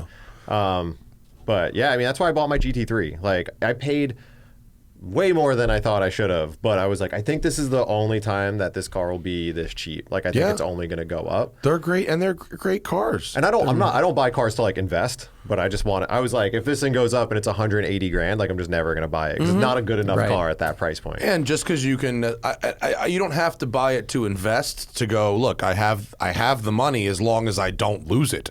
Yeah, which I take really good care of my car, so I'm always like, I've never like lost out on a car because I'm like, if you keep it nice and you use it, like Yeah, you can should get be your okay. money back out of it. And I've Yeah. always like felt like I've made out well enough to be like, Asterisk, worthwhile. the investment people always get down on me by this. Yes, insurance, maintenance, you're paying for that shit anyway. Yeah, exactly. I don't really like I would never agree to be like, I'm going to buy this amazing car and I'm just going to stuff it in a garage for years because it's like it doesn't really work. Yeah, I mean, like, sure, you could make some money, but like you could also make money on like things that are less time consuming and risky. Yeah. Like, you know? Yeah. So I'm like, I wouldn't do that. Like, I'd rather just enjoy it. And like, if I put 20,000 miles on this GT3 over like 5 years, and it's fine. And let's say I sell it for like 130K, versus if I drove it 5,000 miles, I could sell it for 140. Like, I'd rather have driven it and lost that 10 grand and still made money on what I paid for it. Yeah, like, I mean, at 10 grand to do 20,000 miles in a GT3, that's a good value, actually. And not even a spend, because that's more than I paid for it. But I'm saying, like, I don't understand the people who are like, dude, you keep it precious and then, like, you sell it for marginally more money. Bro, you could go lease a C-Class, and it would cost you 20 grand, over 3 years. And it's not a memorable and there's experience. nothing about that that's special. I can't bring myself to buy, like, a regular non-enthusiast spec car. Because I feel like you can never get rid of them. Like, it's just a money loss. I don't think I've ever, like, bought a regular car and just, like, drove it, depreciated it, and got rid of it. I mean, I'm leasing a Mach-E right now. How's that? I like it. Yeah? Yeah. I mean, as for a car that's, like, to sit in traffic in, and I share it with my wife, that's, like, our normal car. She has 2 weird cars. I have 3 weird cars. And then we have this one normal car that we share. I want to get a normal car, but my cheap guy inside me won't let me. Every time I want to go buy a normal car, like a Honda Fit or a Prius or like a Model 3 or something, I'm like, I just think about resale and depreciation, and I'm like, well, keep driving this M3 instead that gets 15 miles per gallon. Yeah, well, you could do, you could do the whole, like, corporation and lease thing and company vehicle play thing. Some games. You can move the circle around a little bit, but like if you wanted to. But yeah, you want to be my rich guy mentor? I need those to tell me how to do this stuff. Yeah, I just became a dealer. Oh hell yeah! I want to do a dealer so bad. I got the guy. I got the guy. You got to pass the test on yourself, but I got the guy. Scotto says he got his dealer's license. I mean, he is ideal. He is an ideal candidate for this. Yeah, I mean, none of his shit passes smog. None of it, bro. Gray market imports, like whatever, like no problem. Yeah, I want to do that so bad because I mean, for everyone not in California, you buy a used car and you pay 10.25% sales tax on that shit. Yeah. That's brutal. And I learned with our $1 Million Mile Lexus project, I learned about 49 state cars. Did you know that there's like regular ass cars that if they were sold in a state that's not California, like in the 90s, have completely different catalytic converters to the California? Oh, yeah, because I buy a lot of cars out of state. So when you register them, like they make you like show the California compliance California emission thing. Yeah. Like did you get one that was not? Yeah, I bought this Lexus in Florida, the $1 Million Mile Lexus, and then when I brought it here, it wouldn't pass smog, and they're like, "Oh no, you have to put the California cats on this," and it was like, you're like, that costs more than the car. It was like $1,800. I bought the car for fucking $12. It was ridiculous, and I did it. I actually did it. Where is that car now? I gave it to Freddie Hernandez, Tavares. Yeah, does he still have it? Yeah, he's got it. He's still driving They it? used it for the most recent car trek thing that they did. Sick. So it's still running. That's amazing. That car won't die. That car can't die. Mileage doesn't matter. That car is fucking immortal, dude. You know, I had a 400,000 mile 911. Really? That had the Was it good? Yeah. Original motor never opened up. What year? 80. So it was an SC. Yeah. Oh, great. 3.0, yeah. So I bought it. How was the rest of it? Was it okay? So I did like crazy work to it. Nothing motor-wise, but I did all like 935 subframe and billet everything. And also the crap to make it like a fun street car. But I bought it, and this dude, I got scammed by some people up in like San Fernando Valley. They said it had 100K on it. So I bought the car. It's not a 5-digit odometer, is it? Doesn't it have 6? Okay. No, it's 6. Okay. So I bought it. Like, it was cheap. The car was really rough, which like I regret buying like a shitty 911. I should have bought a nice one to start with, but it was cheap. I paid 23 grand. Okay, like it's pretty cheap. Yeah, in 2020. So that's pretty. Yeah, by 911 standards in 2020, that's it's pretty cheap. Yeah. So I bought it. It ran and drove everything. So I bought it. I bring it home. A couple days later, I like post on Instagram, and some dude messages me, and he's like, "Yo, you bought my dad's car." Oh, sorry. Backing up on that, I bought it off these really sketchy dudes. Like, You know the type. So I bought off these sketchy dudes, and I'm like, they're like, it's my uncle's car. It's my uncle's car. I got a signed title, whatever. And I'm like, it's not your uncle's car. Just tell me the deal with it. I don't care. It was a skip title? Yeah. Okay. So I'm like, I don't give a shit. It's not your, like, I told the guy flat out, I was like, I know it's not your uncle's car, but like, I'd feel way more comfortable if you just told me it was a flip. Like, yeah. Just be honest. I don't give a shit. You know? So he's like, no, it's my uncle's car. It's my uncle's car. Whatever. So go to the bank and pay him. I'm like, I'm paying you with a cashier's check at the bank so that I have some sort of record of who you are. So I do that, go home, go to register the car. It has a fucking lien on the title. So I'm like, oh no. Oh my God. I'm like, I got a fucking lien on the title and these dudes don't own this car. What am I going to do? So I call the guy. He was actually really nice. He was like, yeah, okay, I'll get it signed. I'll get a lien release signed from the bank. So I did a lot of research on like who owned the car. I forgot the guy's name. It was like Ethan Ruff or something. And I like no association, 2 Fs. So I start looking up this dude's name and I'm like, I saw he was like a firefighter and like all this crap. So I'm like, okay, I kind of have an idea who he is. I'm trying to find him, but he's old, so he's not on social media or anything. And then like, while I'm trying to do this, because I believe that this guy is never going to get me this fucking signed document because it's not his uncle's car. Yeah. Someone on Instagram hits me up and it's like, yo, you bought my dad's old car. And I was like, I asked the name and he's like, yeah. He sends me a picture of it in his driveway. And you could tell it was that car because it was like missing a piece of the bumper trim and like the roof, the paint was messed up and stuff. So how old was the picture? Recent? Or? Recent. Okay. So I'm like, no way, call me. So the dude calls me and he tells me the whole story with the car. So he sold it to these guys for $8,000. Like a couple weeks. Oh, sorry. His post goes, you bought my dad's car. San Fernando Valley, 402,000 miles, right? And I was like, great. Oh my God. I was like, so that was like what really sparked it. So we talk and he's like, yeah, my dad bought it in like the late 90s and daily drove it, but he also commuted from San Diego to San Francisco a lot. So he racked up all these miles. So, but his dad owned it the whole time.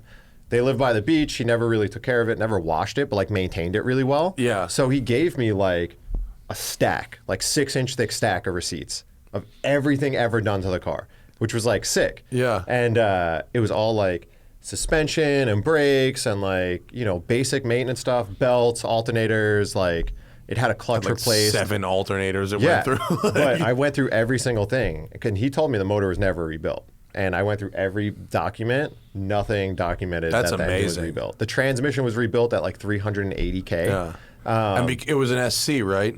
Yeah, so because it was an SC and not a Carrera, it didn't have the smoky valve issue that you have to replace every 100K. I guess not. Yeah, I don't know. So Carreras need a top end rebuild every 100K. Yeah, so it would smoke when you would start it if it like pooled up oil in the case, but I think that's pretty common with all Porsches. But so he gives me like this whole like the whole documentation. I'm like, holy shit, I can't believe this car's 400K on it. Like, fuck. Did they roll back the odometer? No, they swapped it. You could pull it out in like 2 seconds. So they just swapped it. And then these guys actually hit me up and they got me a lien release signed by the dude. And I confirmed with the dude's son. They were like, yeah, he never signed that. So they just forged it, got it notarized. And I was like, oh my God, this whole situation is just the absolute fucking worst. This is the grimiest shit ever. The absolute fucking worst. I like just never buy cars with. And they made 15 G's on the flip. Were you like, hey, can you have your dad sign this thing for me? Yeah, dude. Like, so I mean, it made me feel better once I talked to the dude, like the son. Did you eventually get a clear title? It all worked out. But once I knew that the car wasn't like stolen or anything, I was like, it's fine. Like, I don't give a shit. But I was bummed about the 400K, but I did a compression, a leak down, and like the car ran great. It's actually a better story now. Yeah, that's what we all said. And then like I put a bunch of miles on it. You made it look kind of nice, right? Yeah, that's where I fucked up, to be honest. Like, I think what I should have done with that car is really just leaned into the patina. Yeah. But I put so many nice parts on it, like had like stop techs and KW two-ways. How do we find a picture of it? All this stuff. Is it on Instagram? How far back do we have to go? You don't still have it, right? No, I sold it. That would have been a good giveaway car. No, I don't want to give it away. Yeah, like it was cool, but I should have just leaned into the patina and like the beat upness of it, but I didn't. I tried to make a shitty car nice, and it was always just kind of shitty. So I was like, I'm going to get rid of it. Unshitboxing is very difficult. Yeah, it really is. There's the Evo, the white Evo. Hell yeah. Yeah, that's good. That's good. Doesn't even have rolled fenders. Is that your shop? You're in your buddy's shop? Yeah, oh, that looks nice. Share It good space. Yeah, it's small, but it's enough. It's like 2,200 square feet. It's all fucking. He's got a lot of V-dubs and fucking. It's Jason from Rotiform. He's started Rotiform, so he's got a bunch of Volkswagens. We got a bunch of Benpack lifts to like store all the stuff. Yeah, and like that's. Do you like those lifts? They're great. Yeah, they're awesome. I mean, do they have the compressed air locks? Yeah. And what do you use to release them? Just a little like 5-gallon compressor. Oh, you do? Yeah. Okay, cool. And it just sits near like there's a hose that runs across the back, and we just. So my new shop, I'm getting those lifts. Nice. But we're running a central air line or a central awesome. compressed air line around. We're gonna do that too. We just haven't had a chance. And most of the cars that sit up on the racks, is like, that your don't sedan? Get used. Yeah, it's my sedan. Look as good well. on everything. Yeah. Are those T's? T's are the best wheel. They look great on everything. Yeah. Cool. Yeah, now I have two find me that Porsche sports sedans. It's down a little bit more. It's yellow. You'll see it. Oh, there. That one. Yeah. Oh, yeah. So that looks looks like every Porsche on Bring a Trailer. Yeah, 100%. It was cool. Like that looks pretty good for fucking $400K. It was a wrap. It's a wrap? Yeah, the car's really kind of rough under there, but the dude who bought it. Yeah, but you know what? It's got a fucking Long Beach vibe. It does. It was really has so a much Long fun Beach to drive, vibe. like just cruising around town. And the dude who bought it has like an E30 M3 stroker. The 2.5, and he like takes it to Angeles Crest every weekend. Like he loves it. Cool. But I think I would have kept this thing like forever if I had started with a 964. Like if I bought a nice 964 and dumped all this time and money into it, I would have kept it. But I started with something and then I kind of built it beyond what the car should have been. Yeah. So it does. It looks like every car on Bring a Trailer. Though. I mean, my style's pretty basic. I think when it comes to cars, like I just like clean, simple. It's not nice. really. The stance is nice. I like the sidewall. Yeah, good stance, nice good wheels. Yep. Good tire fitment. Like is what's key for me. Like honestly, is that the original dash and shit? Yeah, original dash. Everything. Oh yeah. Did you fucking roll the odometer up to what it's supposed to be? But the only place I could do it is in North Hollywood. Yeah, and, Hollywood speedometer. Yeah, and that's I just never can you went. Believe they've got a bit like I cannot believe this. That. That's a place that's been open for like 80 years. I'm sure they're boys with PMO carburetors who the only way to contact them is through fax. There's I'm not even kidding you. They're in like Santa Monica, and if you go to their website and you're like, I want to buy PMO like individual carbs. You have to fax them. And I'm like, I don't even know where's a fax machine. Do I have to go to a library? You have to borrow theirs and then fax it. Just drive there, knock on the door, like ask this guy's wife if he can come outside and talk to you about around Porsches. the corner from here is Iskandarian cams, which is like you heard of like an Iski cam? Yeah, like literally made them for like fucking Don the Snake Prudhomme and Carol Shelby. The guy's like 100. He's around the corner from here, and like you gotta fucking go like up to the window to order some shit. Oh my god, dude. No, that's bizarre. That's a cool car, man. It was a great cool story. Yeah, it was a cool story, and I liked it. It was fun for a bit, but honestly, like, and I told the dude who bought it, I was like, I'm getting rid of it because I have a lot of cars, and I was like, this car at any given moment is going to cost me like 30 grand. Because like the motor goes, you got to build a motor, and like to build even a stock 3.0 is like 15 grand. And then I was like, I'd want to paint it, so like you got to take off the wrap and fix some of the little rust stuff, and like I was like, it's going to be a big fiasco. So and I was this like, isn't this why when people like when you do a build. And people get mad that you fucking modded like a clean stock one. It's like, bro, whether you're keeping it stock or fucking doing a build, buy the best one you can buy. We both want the same fucking nice car. Yeah. I don't want to unfuck something. It costs me money. So it was a big learning experience for me. Like this car was super cool, but like what I learned is that like if I'm gonna do a build, I'm gonna start with a nice car. Is that your home garage? Yeah. Is that a cool like mid-century garage? Yeah. That's awesome. Yeah, my house is a mid-century house. So I love the fucking glass. The glass story windows, and then I actually the back is That's my original front garage door that I put on a barn slider on the back. Oh, cool. So you can't drive in. But it's cool just because like you could like if you want to hang out in your garage, you don't have to have your garage door open. And so it's pretty nice. You have a space between your house and the garage. Yeah, there's there? like a big courtyard there. Oh, and is that what's hanging on the wall there? Those Quick lifts? jacks, cool. Which for at home are the best. You just fucking drive onto lay them down and drive on them and just put the car up, and it's enough to do like everything you need to do. Really? Yeah, because like I like wrenching on stuff at home because like I have access to 2 shops, but working on stuff at home is the best because then when you're like don't want to finish it, you just go inside. Like like you're just over it. You're like whatever, I'll just go in my house. I really like that garage. Thanch, man. It's small. That's fucking cool. It sucks. These 2 cars are the best ones in there because they're really small, but like it's. 19 by 20. Yeah, that's small. So it's tiny. That's like even the NSX, like getting in and out, has the longest doors ever. Yeah. It was really hard. Oh, but a car with long doors, that drives me fucking nuts. it's really hard. That's you why can see the that's why the driveway there. E92 sedan is better than the coupe. Yeah. Because that's short door. Yeah. Right? Yeah, that's like, that's Oh, my dude, courtyard. I love your house. It's like Palm Springs. Yeah, and then so that's inside, and then I love the yellow door. that door goes to the street. So you we're have to, looking like, at the back. You're looking at you're looking at back the of house front. side. Yeah. So this is private, like closed off. That And then you rules. go down. I got to come see your house. Funny I'm really story into that. about the door being yellow is the door and the car came out the wrong color.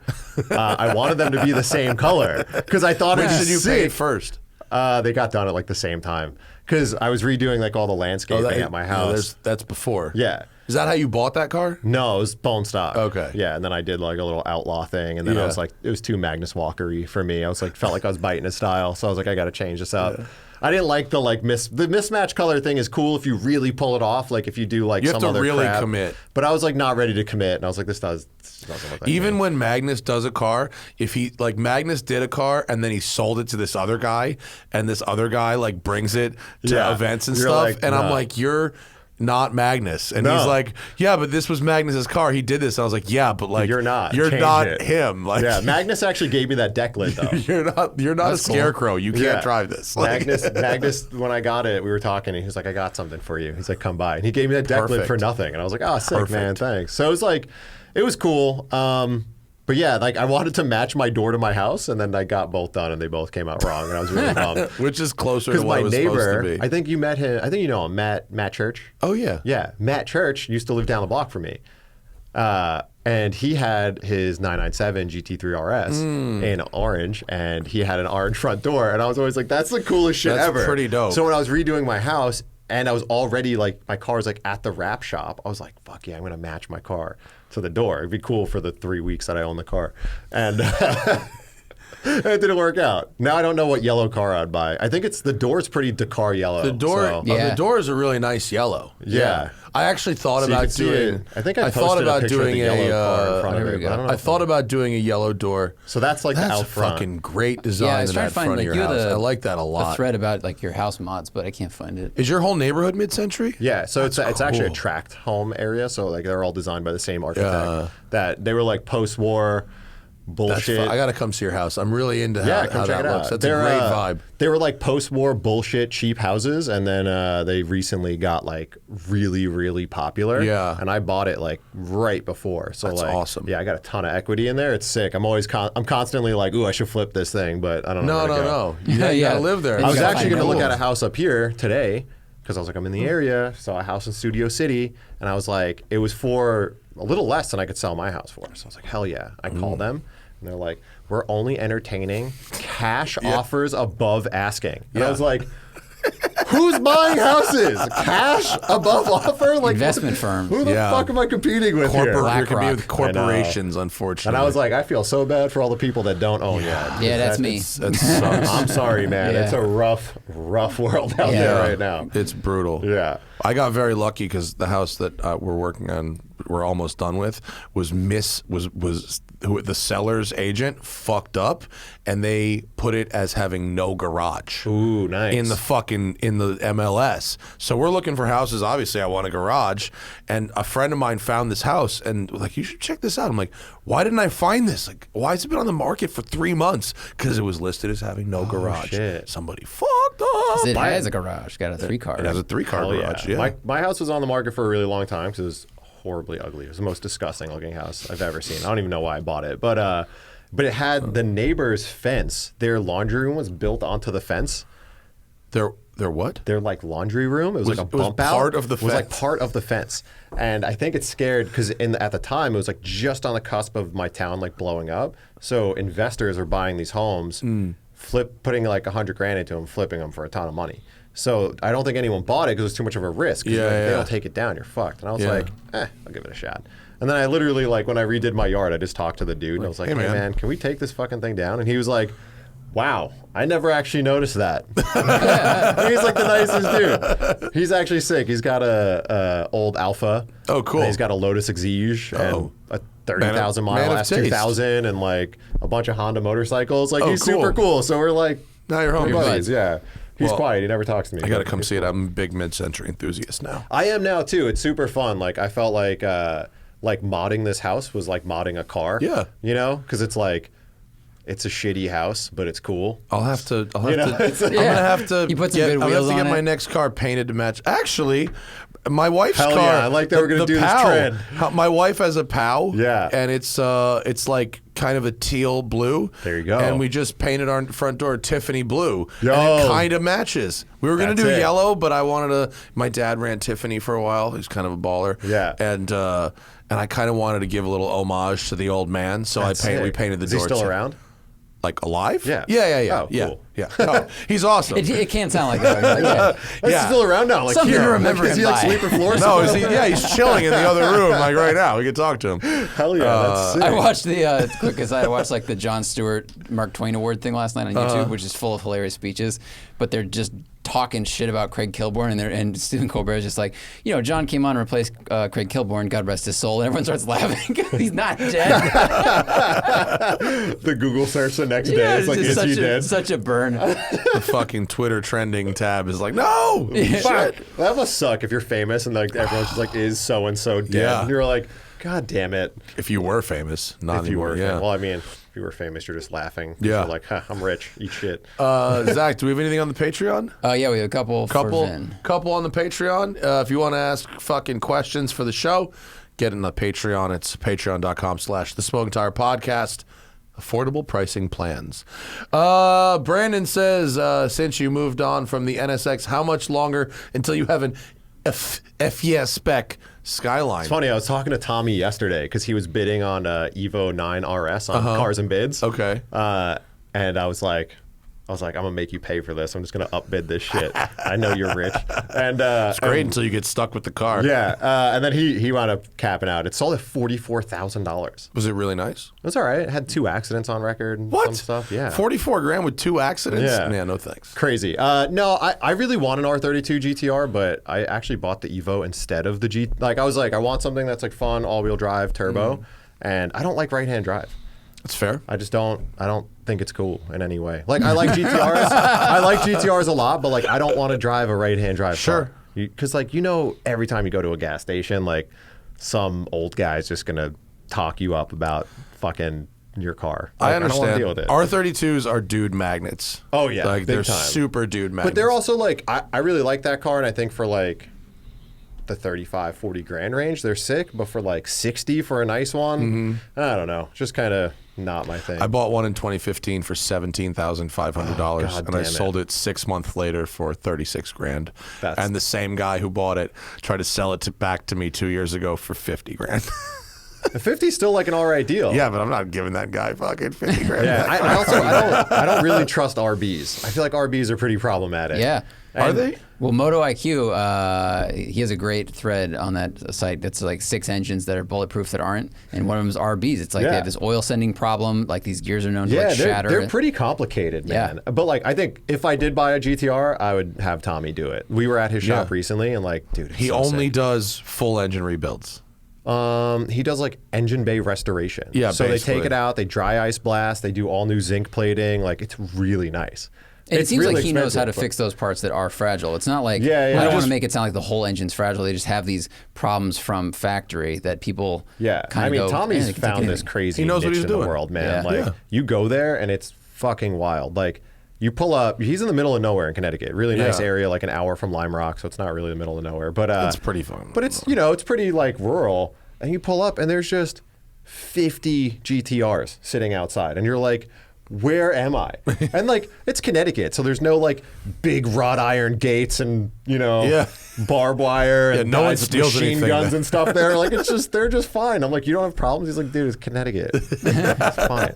People in Connecticut are nice. Don't go there and rob them. Yeah, your tour video of that place, I could not believe how many cars there were, and how many rooms there were. He said when he was here like a month or two ago, and he was like, he told us that exact thing, and that it's just overflowing with cars. Yeah, being in Connecticut and Grant over there, he let me drive his F80 around. Like, I was like, man, having a fun car around here is probably great. I grew up in Westchester, New York, and Greenwich, Connecticut. My parents still live in Greenwich. Yeah. And like we didn't have the crazy canyons that we have here now. But everything is a nice country road. Every drive to the store was like, I had a John Cooper Works Mini, and I used to tear that bitch fucking Hell up. yeah. It was great. Yeah, like every road there is super fun. Driving to Lime Rock was like an hour and change, That's and a it was lovely just drive.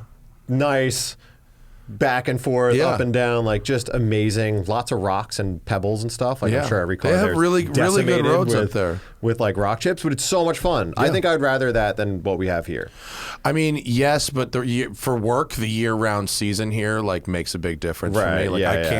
can't drive a 765 LT in January. In No, Connecticut, yeah. I but- mean, just, it sucks because, like, especially now I live in Long Beach. Like, when I moved to California, I lived in Santa Monica, right off Pico.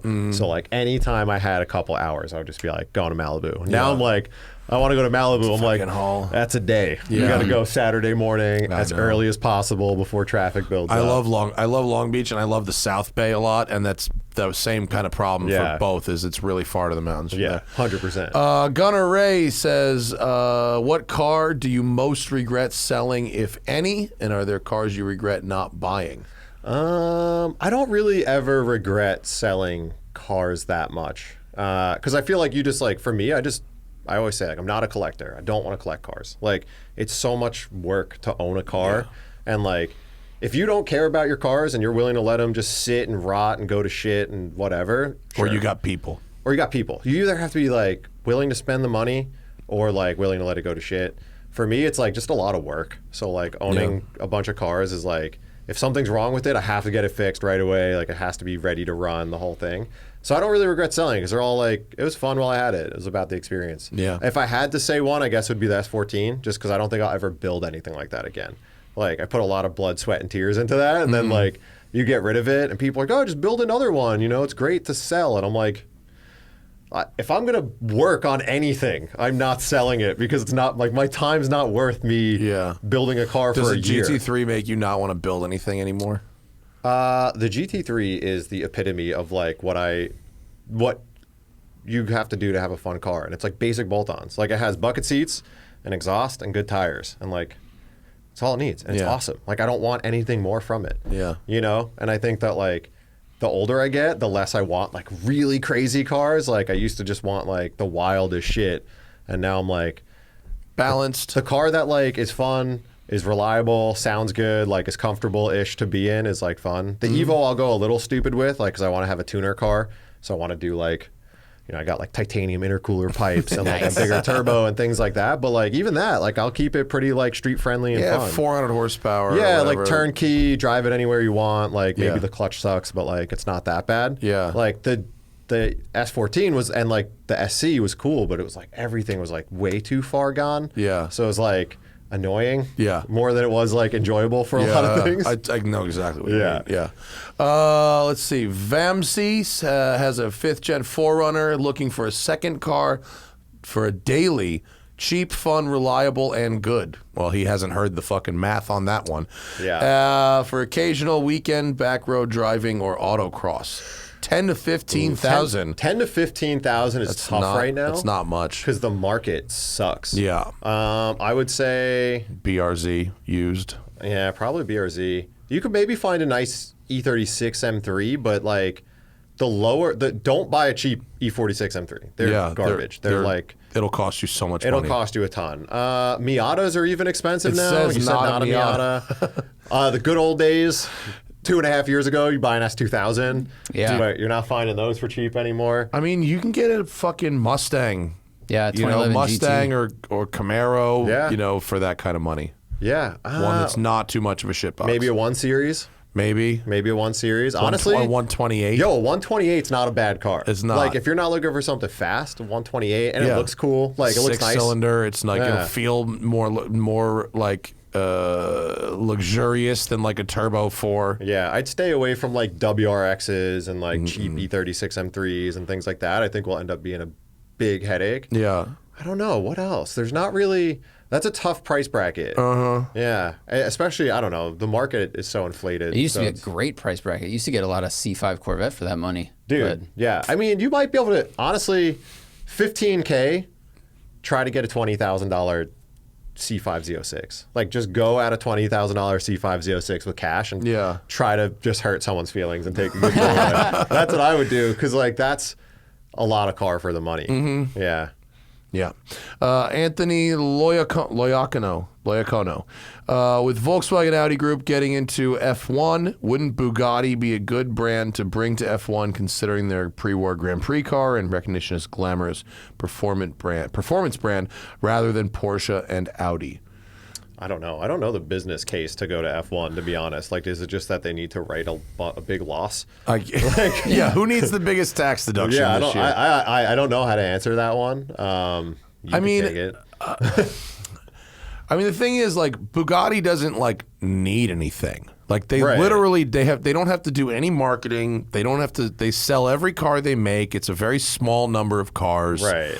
You know, when you have to sell 100 cars a year, you don't imagine imagine the marketing cost of running a fucking F1 team to sell 100 cars a year. Right. I mean, it's hundreds of millions of dollars to run a really top tier team. Right. And like you said, like Audi, a kid can watch an Audi team go around the thing and get stoked on that brand, and then 20 years later they buy a car, they'll get an A3. Yeah. But 20 years later, they're probably not going to be able to buy a Bugatti. Yeah. So that's really what it's about. Unless they turn into TikTokers. And then, right. In that case, That's true. buying them in multiples. Yeah, buy 6 at a time, all with rev share. You're crashing them into each other just for fun. Yeah, for the views, obviously. For the views, Hit that like button. How do you get that thumbnail? Is it action? Action thumbs don't do well, so you need to crash them and then position them. And then go, outline them in yellow, Make sure your teeth are showing, outline them in yellow. Fuck the world we live in. Oh, dude. Yeah. Thanks for coming in, man. Yeah, dude. It was a great fun. show. Hell Excellent show. I'm glad we got to hang out. I got to come see your house. Yeah, I really come do. down, check it now out. that I know the style is there, I really got to come see it. Yeah, house stuff is fun. Yeah. Come, we'll hang out. It is. And I love the garage. That's excellent. And just don't bring anything that you want to pull in the driveway if not. I'll bring something with elevation. No way, bring the Countach. Follow that actually is higher than you think. Yeah. That one doesn't scrape on You know shit. what is in between here and Long Beach? About an hour of traffic. Don't bring the Countach. I'm gonna ride my Vespa. That's how I actually get places. Yeah, right. If I see you splitting lanes on the 405 on a Vespa, I do. I'm out. Didn't you see it out? You see it it's outside right now. The green one. I thought that was a prop. That's my fucking Vespa. I thought that was like it does look like a prop, doesn't it? Yeah. Don't shit on my Vespa. I'll ride my monkey. All right, whatever A Honda Monkey. It's like you have one of those. Yeah, Sick. it's like a Grom, but like it looks old school. Oh, hell yeah. Yeah, it rules. I actually look like a circus monkey riding it. It's fucking stupid. I like motorcycles, but they scare me in But they LA. scare me too. That's why I'm still alive, I think. Yeah. It's because they scare me. If That's they true. didn't scare me, you'd be scraping my ass off a cliff. Yeah. 100%. Follow Vin on Instagram. It's Vin_Tra. VIN, right? Underscore? Vin _ Tra. And of course, all the fucking Hoonigan shit. You know where to find all the Hoonigan shit. Good to see you, dude. Thanks you for coming in. We got to get Hurt down here next. I can't believe it's been so long and I have not gotten fucking Hurt on the show. Bring him out. We talk about it every time I see him and then I fucking forget because I'm an asshole. We'll see you guys next time. Thanks for joining us. Bye.